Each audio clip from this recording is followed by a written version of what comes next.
1. Representative George Whitesides champions new bills to fight extreme heat in California. 2. Nevada Senator Jacky Rosen's push to declare extreme heat a major disaster. 3. Record heat dome sparks push to label extreme heat as federal disaster. 1. Representative George Whitesides champions new bills to fight extreme heat in California. Extreme heat is becoming one of the most urgent challenges of our time, threatening communities nationwide, and finally, concrete legislative efforts are stepping up to address it. But here's where it gets controversial. How do we balance immediate relief with long-term solutions, and who really benefits from these initiatives? Representative George Whitesides, representing Agua Dulce as a Democrat, has recently joined forces to co-author 3 significant bills aimed at tackling the increasingly dangerous problem of extreme heat.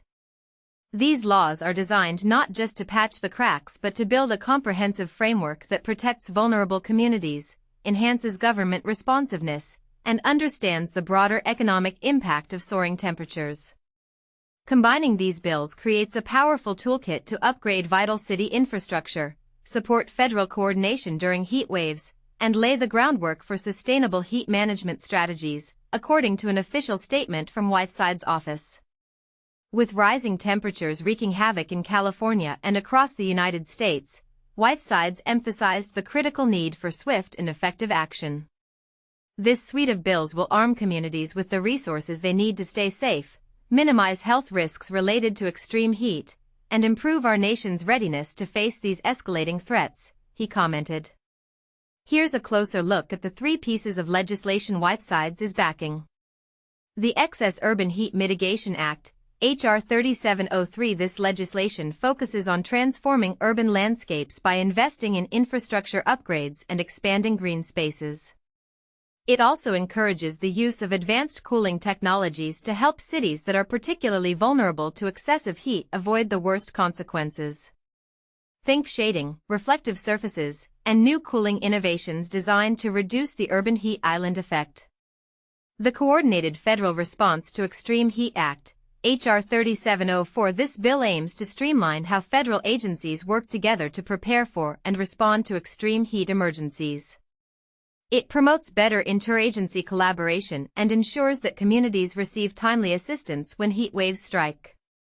Additionally, it opens up avenues for improved data gathering, sharper public alerts, and more comprehensive research on heat-related health outcomes. The Extreme Heat Economic Study Act, H.R. 3702. This bill assigns the National Integrated Health Information System with the crucial job of investigating how extreme heat conditions impact the economy at large. By analyzing this connection, lawmakers can develop stronger, data-driven policies that safeguard public health and support local economies facing the strain of rising temperatures. And this is the part most people miss. While these bills sound promising, they raise important questions about implementation, funding, and equitable distribution of resources. Will the benefits truly reach the most vulnerable populations, or will some communities be left behind? How can we ensure these measures keep pace with the accelerating effects of climate change? What do you think about the government's approach to handling extreme heat? Is this legislative trio the breakthrough we need, or just another series of well-intentioned proposals? Share your thoughts and join the conversation below.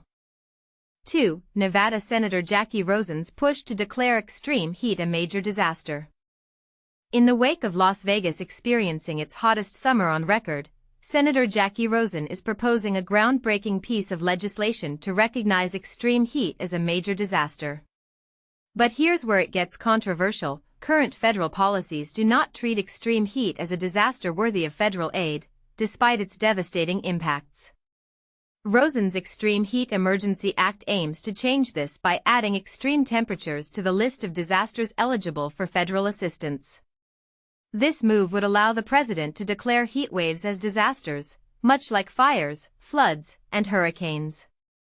This is crucial because, so far this summer, 29 people have succumbed to heat-related illnesses in southern Nevada alone, according to a Clark County spokesperson. Last year, the situation was even more alarming, with over 500 deaths in a single Nevada county due to heat-related illnesses. As Rosen stated in a recent statement, current federal policy fails to address the severe physical and health risks posed by extreme heat, which is why I'm introducing this bill. Classifying extreme heat as a major disaster will ensure our communities can access the necessary federal funds to both respond to and prepare for future heat waves. The summer of 2024 was particularly scorching, with a weather station at Harry Reid International Airport recording a historic high temperature of 120 degrees Fahrenheit on July 7, 2024.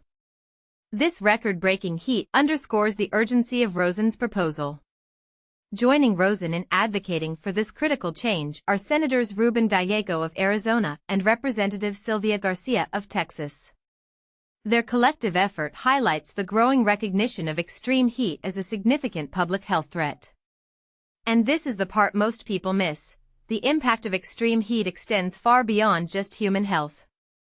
It affects agriculture, energy consumption, and economic stability. For instance, during heat waves, electricity demand surges, straining power grids and leading to potential blackouts. Businesses also suffer from reduced productivity and increased costs related to cooling. This legislation not only addresses immediate relief but also focuses on long-term resilience. By treating extreme heat as a disaster, communities can develop comprehensive strategies to mitigate its effects, including better infrastructure, improved public health measures, and sustainable urban planning. What do you think? Should extreme heat be classified as a major disaster? Share your thoughts and opinions in the comments below. This is a conversation we need to have to build more resilient and healthier communities. 3. Record heat dome sparks push to label extreme heat as federal disaster. The blistering June heatwave was nothing short of catastrophic, breaking records and pushing temperatures to dangerous levels across much of the United States. As lawmakers scramble to address the growing threat of extreme heat, a contentious debate has emerged: should we classify extreme heat as a disaster? Imagine this: it's the middle of June, and the heat is so intense that it feels like the air itself is on fire. This wasn't just a heat wave, it was a heat dome, a high-pressure system that trapped scorching temperatures over nearly half the country for days. The heat was so intense that 7 states tied or broke their monthly high temperature records on June 24, with some places exceeding triple digits. In Maryland, for example, the heat index soared to a scorching 110 degrees, leaving 472 people needing medical attention for heat-related illnesses. Yet, despite the devastating impact, this extreme heat wave wasn't declared a disaster by the Federal Emergency Management Agency, FEMA. Why not? It's because extreme heat isn't officially recognized as a disaster eligible for federal funding, according to the Stafford Act, the guiding law that determines when and how the president can declare disasters. But this is where things get controversial.